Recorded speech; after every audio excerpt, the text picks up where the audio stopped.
বাবর আজম আর মোহাম্মদ রিজওয়ান মিলে পাকিস্তানকে অনেক সাফল্য এনে দিয়েছেন। বিশেষ করে টি-20 ক্রিকেটে দুজনের জুটি বড় রানের জন্য বিখ্যাতই ছিল। তবে শেষ অনেকদিন ধরে তাদের ব্যাটের রান নেই, যার ফলে বেশ সমালোচনার মুখে পড়তে হচ্ছে তাদের। এমনকি দল থেকেও বাদ দেওয়া হয়েছিল তাদের একজনকে।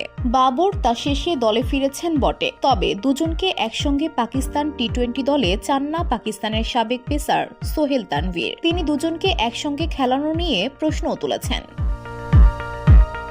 তার মতে দুজনের একই ধরনের ধীরগতির ব্যাটিং স্টাইল বর্তমান টি-20 ক্রিকেটের সঙ্গে মানানসই নয় এবং দলের শুরুতেই চাপ তৈরি করে। একটি স্থানীয় সোশ্যাল মিডিয়া প্ল্যাটফর্মে দেওয়া এক আলোচনায় তানভীর বলেন, বাবর ও রিজওয়ান দুজনেই মানসম্পন্ন ব্যাটার, কিন্তু তাদের খেলার ধরন টি-20-র গতির সঙ্গে যায় না। তিনি জানান তাদের ব্যাটিংয়ের ধরন মোটেও টি-20 মাপের নয়। সোহেলের কথা, তারা ইনিংসের মাঝামাঝি এসে হয়তো স্ট্রাইক রেট বাড়ায়, কিন্তু ততক্ষণে ম্যাচ অনেক সময় হাত থেকে বেরিয়ে যায়। বসুন্ধরা, উত্তরা, বনশ্রী, কুড়িল ও বাড্ডা সহ রাজধানীর বিভিন্ন স্থানে অভিজাত ও অত্যাধুনিক মানের ফ্ল্যাট কেনার এক নির্ভরযোগ্য প্রতিষ্ঠান প্লেজেন্ট প্রপার্টিজ লিমিটেড। তাই আপনার স্বপ্নের আবাসনের জন্য আজই যোগাযোগ করুন। Pleasant properties limited, where destiny matures eventually.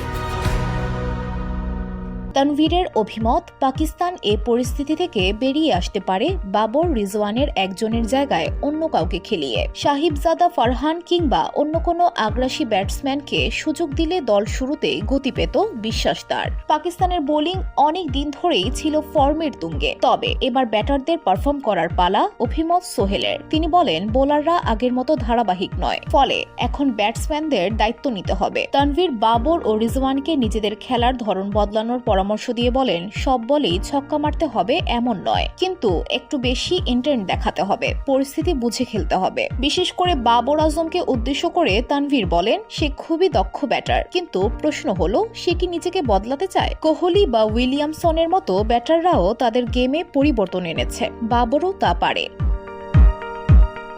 VOD Bangla news desk.